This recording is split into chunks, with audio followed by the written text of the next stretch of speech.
So how do you see AI developing over the next 3 to 5 years? And also, will it be really fast or faster than we expect or slower than we expect, in your opinion, Luke?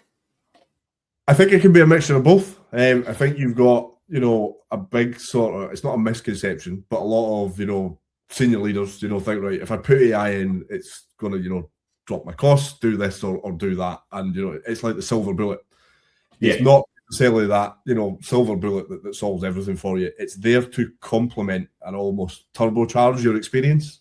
So that's what I have, lots of conversations about in terms of, in this day and age when, customer demand is changing, it's ever evolving.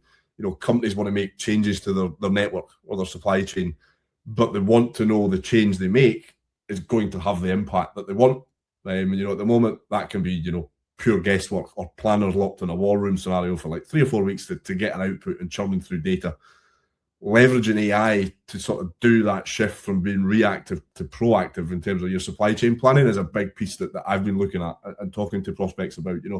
They want to model and understand, if I move, obviously I'm in Glasgow at the moment, if I close my Glasgow depot, if I've got 2 in sort of, further south in Scotland, maybe 1 in Edinburgh, can they take the load?